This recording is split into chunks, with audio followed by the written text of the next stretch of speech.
ভূমিৰ সমস্যা মাটিৰ দালাল নিষেধ কৰাটো আমাৰ চৰকাৰৰ উদ্দেশ্য। মিছন বসুন্ধৰা 2.0 দ্বাৰা সৰ্বাধিক উপকৃত জিলা ধেমাজি।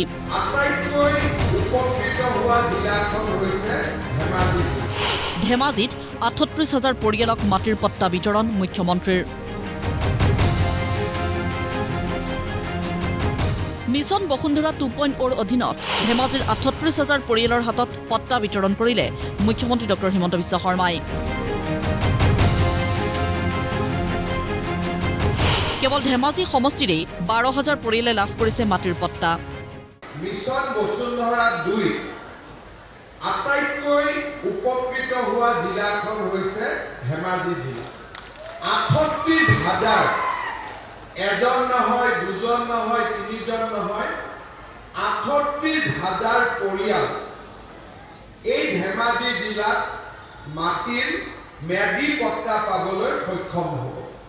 আৰু ধেমাজি বিধানসভা সমষ্টিত ইয়াৰ সংখ্যা হৈছে ১২,৫১০টা পৰিয়াল।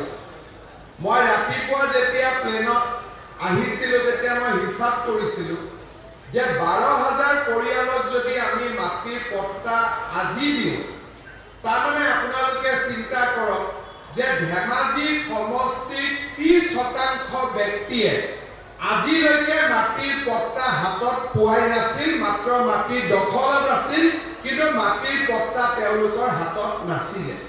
মোৰ উদ্দেশ্য হ'ল অসমত যাতে মাটিৰ সমস্যাও নাথাকে আৰু মাটিৰ দালাল বুলি বস্তুটো অসমত যাতে সদায় কাৰণে নোহোৱা হৈ গুচি যায়।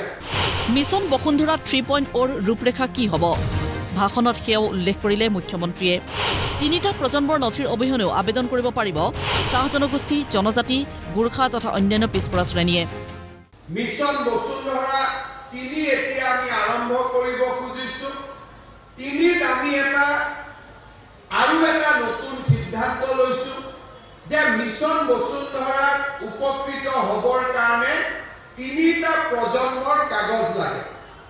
এইবাৰ আমি সিদ্ধান্ত লৈছো যে আমাৰ চাহ জনজাতি, আদিবাসী, জনজাতি, অনুসূচিত জাতি আৰু OBC পৰিয়ালসকলক আৰু গোৰ্খা পৰিয়ালসকলক আমি 3টা প্ৰজন্মৰ কাগজ নিবিচাৰো, তেওঁলোকক আমি পোনে পোনে মাটি নিষ্পত্তি দিয়াৰ আমি ব্যৱস্থা লৈছো।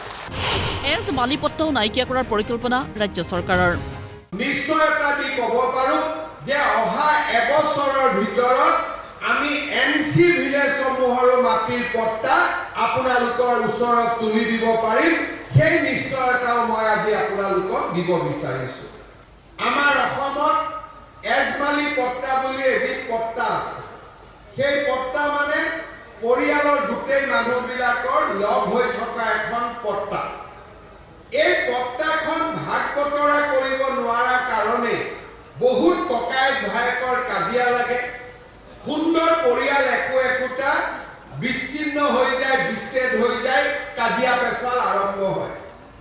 আমি ইমান তললৈকে যাব খুজিছো।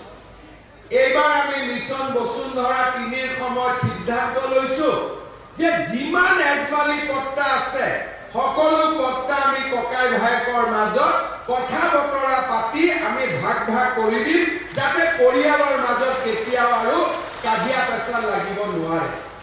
সমাগত লোকসভা নিৰ্বাচনৰ বাবে ৰাইজৰ পৰা আশীৰ্বাদো বিচাৰিলে মুখ্যমন্ত্ৰীয়ে। এইখনে আমাৰ ভৱিষ্যতৰ অসম, যিখন অসমত মাটি বাৰীৰ কাৰণে ভায়েক ককায়েকৰ মাজত কাজিয়া নালাগে। এইখনে অসম, যিখন অসমত দুখীয়া ব্যক্তিক কোনো মাটিৰ দালালে তেওঁৰ অধিকাৰৰ পৰা বঞ্চিত কৰিব নোৱাৰে। এইখনে ভৱিষ্যতৰ অসম, যিখন অসমত চৰকাৰী চাকৰিৰ বাবে কোনেও এটকাও ঘোষ ল'বলৈ সাহস নকৰে।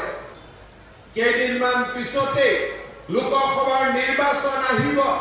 প্ৰধানমন্ত্ৰী নৰেন্দ্ৰ মোদী ডাঙৰীয়াক আমি আকৌ এবাৰ ভাৰতৰ প্ৰধানমন্ত্ৰী পাতিব লাগিব, যাতে প্ৰধানমন্ত্ৰী ডাঙৰীয়াৰ আশীৰ্বাদত আমি অসমৰ এই নৱজাগৰণৰ যাত্ৰা অব্যাহত ৰাখিব পাৰোঁ।